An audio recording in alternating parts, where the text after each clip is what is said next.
So hey friends, in this video we are going to discuss about inflation.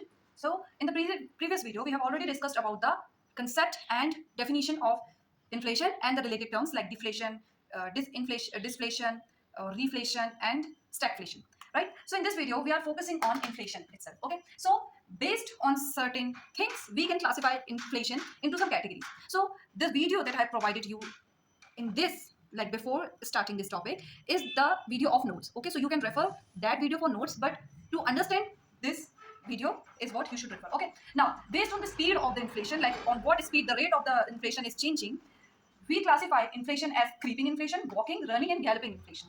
Okay, rate of growth, it is based on the rate of growth of the inflation, or you can say rate of change in speed of the inflation. Okay, so the first one is creeping inflation. If the inflation is rising 1 to 3% annually, say in 2026 the inflation is 6%, in 2027 it is 8%. So the inflation, so there is inflation because there is a rise in price. Okay, the rate has been changed. Now the range of the rate is between 1 to 3%. So this is creeping inflation. It is mild and it is good for an economy because that would confirm the investors or the businessmen that they would get extra profits, and due to this they will employ higher people and all. We will see why inflation is necessary, but you have to remember this. Okay, now walking inflation, if the rate is 3 to 10%. Now this is like a warning signal for the government and the central banks in India, RBI, that the inflation is crossing its limit. Now it has to be controlled. Now what would the government and RBI do? They would adopt contractionary policies to curb this inflation, because too much inflation is not good for economy. Okay, inflation, mild inflation, and yeah, here mild inflation is necessary because it is predictable. Okay, why is it necessary? Because first point, you should know that it is slow as well as it is predictable. Okay, now why walking inflation is like a warning signal? Because if unchecked, consumer would start buying goods and ahead of time, like out of fear of expected rise in the future prices, they will buy today. Okay, in the current time. Now what would happen? It would accelerate the velocity of money. Money would change hands more frequently, that is velocity of money, and push the economy towards higher inflation brackets. Okay, so this would lead to high inflation, and high inflation is running inflation. If the rate of change is 10 to 20% annually, that inflation is called running inflation. This is a serious situation. And then galloping inflation between 20 to 100%, this is the worst condition that can happen in an economy. And in recent times, Venezuela has faced this galloping inflation, and in early 2000 Zimbabwe, and in 1923 this happened in Germany. Now on the basis of causes of the inflation, like what caused the rise in the price level, we can classify it in demand pull, cost push and structural. Now demand pull inflation would happen if the aggregate demand is greater than the aggregate supply. Now we know that the market equilibrium, the equilibrium in the prices happen when the aggregate demand curve and aggregate supply curve meet at the point. Like say this is the demand curve, this is supply curve. Demand is curve is downward sloping and supply curve is upward sloping. Now this is the price peak. Say the demand pull means the aggregate demand has increased. Now what would happen? The demand curve would shift towards its right. Now see the new point of interaction. This here it is the point E and it is point E dash. Now what happened to the price? The price must increase, right? So it is the new price P1.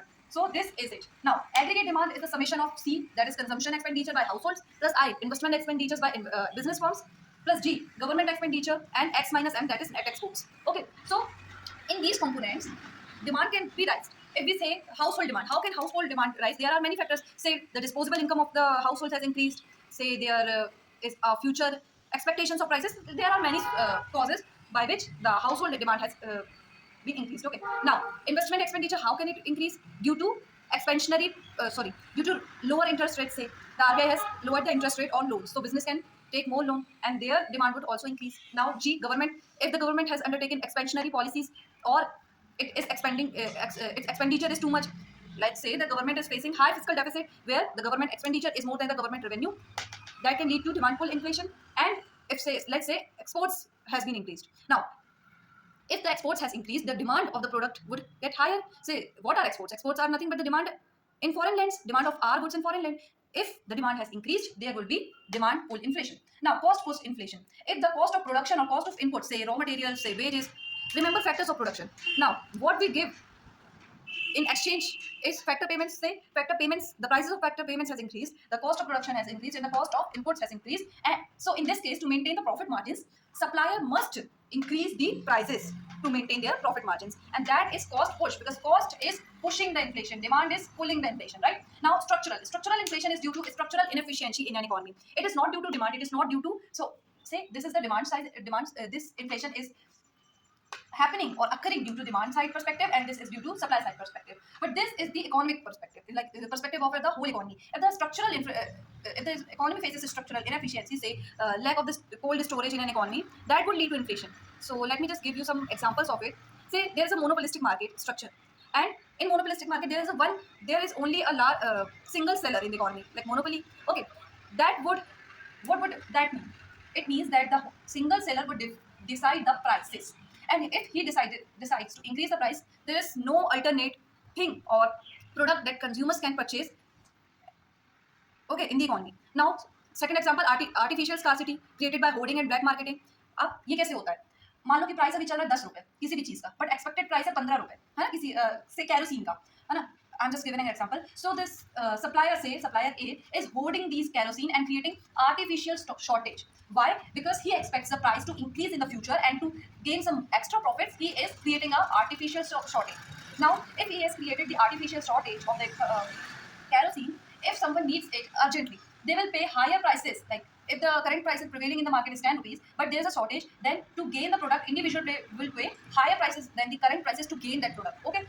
Now, the third example is lack of adequate cold storage facility and poor transport infrastructure. Say, है ना? It leads to seasonal spice and perishable food items like onions and tomatoes, because there's a lack of storage facility. So the sellers would try to sell their products, right? Now, so if this is clear, let's go to some more extra concepts. Okay. There are some other crucial inflationary concepts for our exam. Now, headline and versus core inflation. So, headline inflation आपका है gross inflation और core inflation है जो net inflation है. How? The total inflation figure calculated across entire basket of goods and services, and that basket would also include volatile commodities like food and fuel. देखो food और fuel में जो inflation है ये volatile है, मतलब कि ये change होता रहता है ना, बहुत ही ज़्यादा मतलब frequent इसमें price में changes आते हैं. तो अगर हम headline inflation को देखें तो इसका मतलब ये है कि entire basket को देखा हमने, gross basket को देखा है. वहीं हम core inflation में देखें तो हमने net basket को देखा. net से gross से net कैसे हम जाते हैं किसी चीज़ को deduct करके, तो हमने deduct किया volatile items like food and fuel from headline inflation. ठीक है, और ये रिफ्लेक्ट करेगा आपके long term underline trend of price stability in the economy, क्योंकि स्टेबिलिटी ये तो बिल्कुल स्टेबल नहीं है, तो इसमें यहाँ पे भी ये चेंज लाएगा आपके इन्फ्लेशन के फिगर में भी. लेकिन यहाँ पे आप लॉन्ग टर्म देख सकते हैं कि क्या रही है प्राइस की stability, right. Skewflation. What is skewflation? मतलब it is a phenomena where there is a sharp rise in the prices of a small specific group of commodities. मतलब कि सारी commodities का prices जो है, while the prices of other sectors remain stable or even fall. It may even fall, but there is a sharp rise. Underline the word sharp here. Sharp rise in the prices of a small specific commodities, say pulses or onions. Okay. Now shrinkflation. Here the price remains the same, but the manufacturer reduces the size, weight, or volume of the product. How? This is the inflation type of inflation which we see a lot in our beverages, food and beverage item, like the packaged food items. है ना? Say the quantity of Lay's, Kurkure, it has decreased over time, but the price is relatively similar, like 10 rupees, because they cannot sell to a large consumer base if they increase the price. So that is why they adopted this shrinkflation technique, so that they can earn more profit. Okay, a hidden form of inflation. Okay, this is where you can get trapped, where a product's absolute price remains the same, but the manufacturer reduces this. Okay, now say dropping from 50 grams to 42 grams is soap mean the weight of the soap. Okay, so here it is, and we have already covered all of this. Okay.